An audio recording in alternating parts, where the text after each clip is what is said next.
원하는 것이 내가 된다. 삶의 기적을 만드는 21일간의 도전. 안녕하세요. 책을 읽으며 마음을 단단히 북톡 맘톡의 카메레온입니다. 여러분은 한 권의 책으로 생각과 행동이 변해졌던 경험 있으신가요? 오늘 제가 소개해드릴 책은 저에게 있어서 바로 그런 책인데요. 바로 이 책, 윌 보엔의 불평 없이 살아보기입니다. 저는 이 책을 읽고 책에 나오는 말과 행동을 바꾸는 지침들을 따라했는데요. 손목에 찬 밴드 하나가 나의 불만과 불평을 자각하고 통제할 수 있게 도와주었습니다. 불평 없이 살아보기라는 챌린지를 약 10개월에 걸쳐 6기까지 직접 운영을 하면서 느꼈던 것은 생각보다 우리는 많은 불평 속에 둘러싸인 채 살아가고 있다는 거였어요. 무엇보다 가장 놀라운 성과는 21일간의 챌린지를 통해 내가 어떤 것에 불만을 느끼는지, 나도 의식하지 못했던 불평의 종류를 깨닫게 되었다는 것인데요. 불평에 숨겨진 진짜 속마음, 내가 원하는 그것이 뭔지 스스로 질문을 던지고 답을 찾아가게 되더라는 겁니다. 내가 아는 불평 속에 결국 내가 진짜 원하는 속마음을 발견하게 되었다는 건데요. 불평을 줄이고 원하는 것에 집중하는 삶에 가까워질 수 있게 되었답니다. 저뿐 아니라 프로젝트에 참여해 주셨던 여러분들이 단순히 자신의 불평과 불만을 자각할 수 있는 단계를 넘어 이제는 나의 부정적인 생각을 다스릴 수 있게 되었다고 고백했는데요. 어떤 방법으로 우리는 불평을 잠재울 수 있었던 걸까요? 궁금하시죠? 불평 없이 살아보기 책 안으로 들어가 보겠습니다. 책 속으로 풍덩.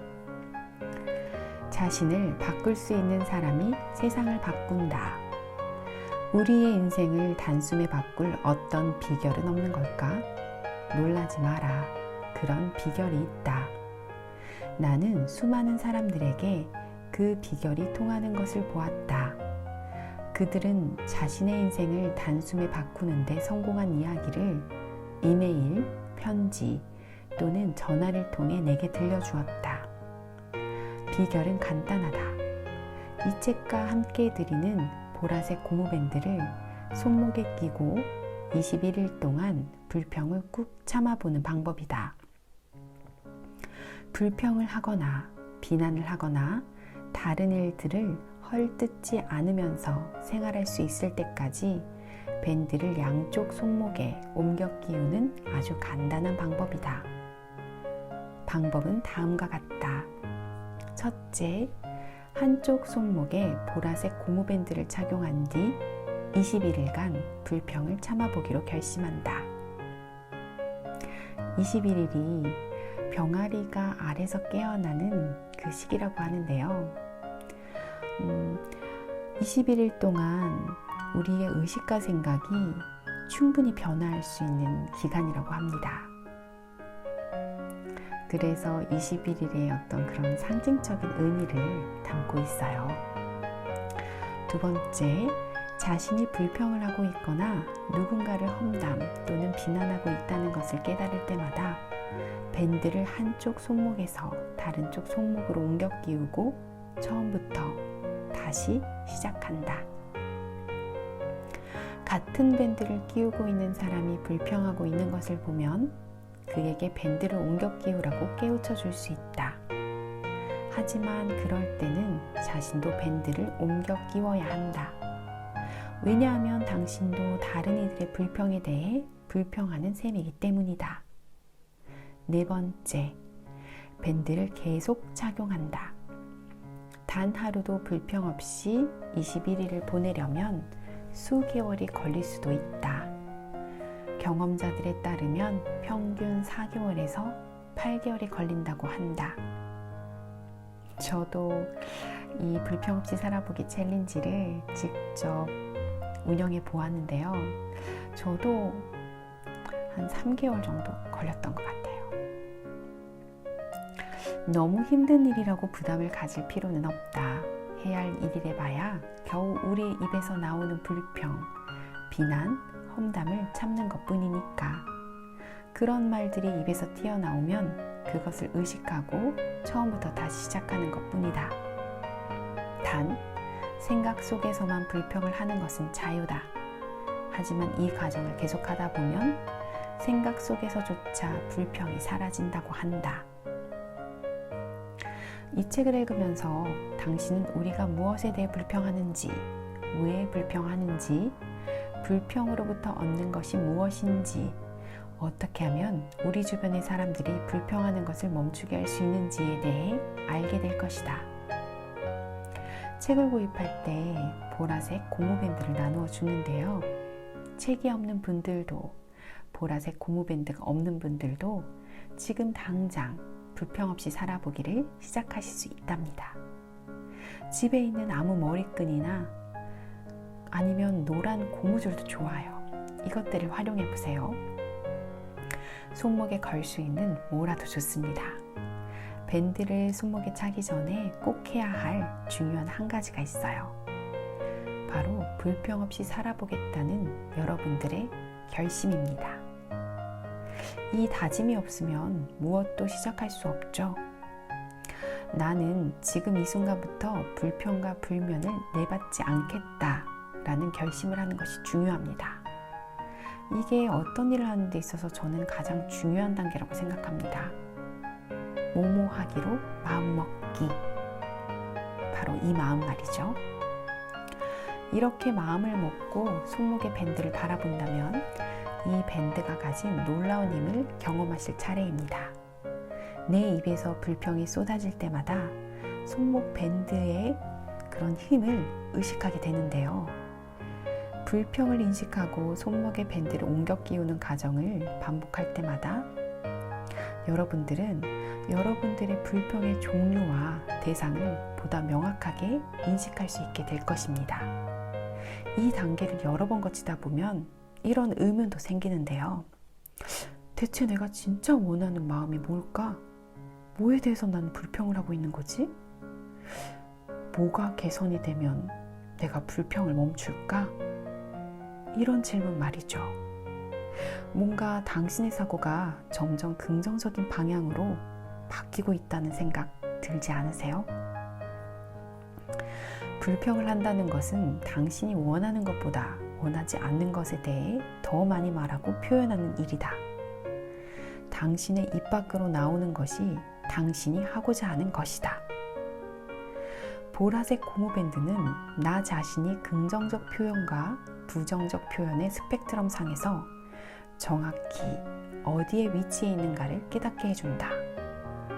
그리고 밴드를 이쪽 손목에서 저쪽 손목으로 옮겨 끼는 과정을 되풀이할 때마다 나 스스로 내뱉는 말을 진정으로 의식하게 된다. 그렇게 함으로써 나는 내 생각에 주의를 기울이게 된다. 보라색 고무밴드를 끼우는 일은 곧 우리의 부정적 생각에 덫을 놓는 일과도 같다. 라고 저자는 이야기합니다. 이 책에서 불평 없이 살아보기 하는 과정에서 여러분들은 다음과 같은 과정을 겪게 될 것이라고 말하는데요. 이건 직접 챌린지를 진행해 보았을 때 보다 분명하게 피부로 느껴지는 단계들입니다. 첫 번째 단계, 의식하지 못하고 불평하는 단계. 무의식적으로 불평을 내뱉는 단계인데요. 이 단계에서 우리는 내가 하는 말이 불평인지조차 의식하지 못하는 단계입니다. 챌린지 시작 전 대부분의 사람들이 아마 이 단계에서 시작하시게 될 겁니다. 두 번째, 의식하면서 불평하는 단계. 불평하지 않기로 결심하는 순간부터 내가 하는 말들의 부정적인 의미를 자각하게 되는데요. 아, 이거 불평이네. 전에는 의식하지 못했던 불평을 자각하게 됩니다. 이 과정은 손목에 밴드를 차는 순간부터 찾아오는 단계였어요. 정말 신기하죠? 의식하지 못했던 걸 의식할 수 있게 되는 거죠. 세 번째, 의식하면서 불평하지 않는 단계. 불평 없이 살아보기 챌린지를 진행하면서 일주일에서 열흘 정도의 시간이 흐르면 의식하면서 불평하지 않는 단계까지는 누구나 도달하실 수 있게 됩니다. 1, 2, 3단계의 과정 변화가 처음엔 너무 신기하게 느껴지는데요. 내 불평이 줄어들자 당장의 변화는 가족들의 반응입니다. 아이들과 대화가 더 즐거워지고 표정도 더 밝아짐을 느끼게 되거든요. 네 번째, 의식하지 않고 불평하지 않는 단계. 마지막 네 단계는 의식하지 않아도 불평하지 않는 단계인데요. 이 단계까지 꽤 오랜 시간이 걸렸어요. 세 번째 챌린지를 진행할 때쯤이었던 것으로 기억하거든요. 생각도 일종의 에너지다. 사람들은 자신의 사고방식과 조화를 이루는 것들을 끌어당기는 반면 그렇지 않은 것들은 배척하는 경향이 있다. 당신의 말은 당신의 생각을 드러내고 그 생각을 강화하며 자신도 모르는 새에 행동으로 옮기게끔 만든다. 당신의 불평은 당신이 갖고 싶다고 말하는 것들로부터 당신을 멀어지게 만든다. 우리가 불평을 하는 주된 이유 중 하나는 비교를 하면 우리 자신이 더 잘나 보인다고 믿기 때문이다. 적어도 난 걔만큼 나쁘지 않아. 불평은 헛붕 떠는 것과 다름없다. 사람들은 자신에게 있는 결점은 다른 사람들에게서는 보려고 하지 않는다. 같은 논리에서 다른 사람의 어떤 면이 당신을 화나게 만든다면 당신도 그런 면을 갖고 있을 가능성이 크다는 뜻이다. 우주는 당신으로 하여금 다른 사람의 단점을 깨닫게 만듦으로써 당신 스스로가 자신 안에 있는 그런 단점을 인식하고 그것을 고치도록 유도한다. 만약 당신이 다른 사람의 단점을 지적하고 싶은 마음이 든다면 일단 자신에 대해 먼저 곰곰이 생각해 봐라. 그런 단점이 당신 자신에게도 있는지 살펴보고 자신 안에 있는 단점을 깨닫고 고칠 수 있는 기회를 갖게 된 것에 대해 감사하라. 전 이 대목에서 김상훈 선생님의 거울 명상이 떠올랐어요. 투사라고 하죠. 타인의 모습에서 자신의 모습을 비추어 생각하는 것. 김상훈 선생님은 세상은 나를 비추는 거울이라고 말씀하셨는데요. 결국 내가 세상을 바라보는 관점은 내가 세상을 바라보고 인식하는 틀을 벗어날 수 없다는 뜻이라고 저는 이해했습니다. 누군가를 바라보며 저 사람 왜 저래? 비난했던 모습은 결국 내가 싫어하는 나의 모습, 나의 치명적인 약점일 가능성이 높고 내가 좋아하는 타인의 모습 또한 내가 가지고 있는 나의 장점일 확률이 높다는 뜻이죠.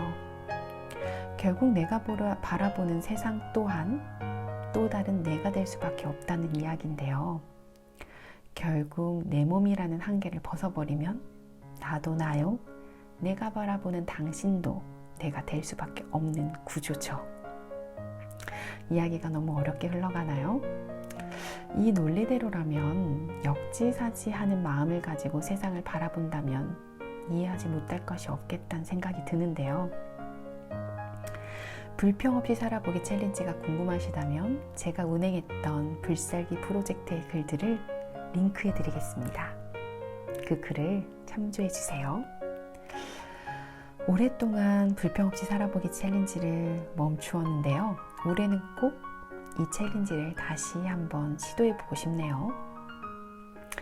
챌린지를 진행하며 정말로 행복하고 즐거웠거든요. 마지막으로 이 책의 한 구절을 읽어드리며 책 소개를 마칠까 합니다. 당신이 사용하는 말을 바꿈으로써 당신의 인생이 바뀌는 것을 경험해 보길 바란다.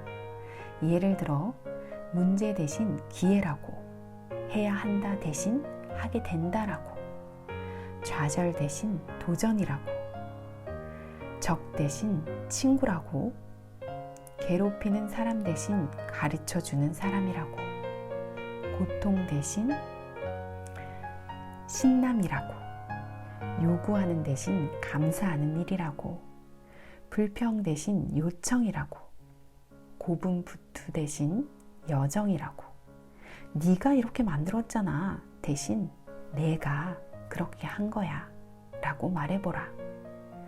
당신은 그 순간에 행복할 것인가? 슬플 것인가? 그 순간을 천국으로 만들 것인가? 지옥으로 만들 것인가? 그 선택권은 바로 당신이 쥐고 있다. 우리는 행복을 선택합니다. 북통맘토 카메레온이었습니다. 오늘도 행복을 선택하는 하루 되시길 바랍니다.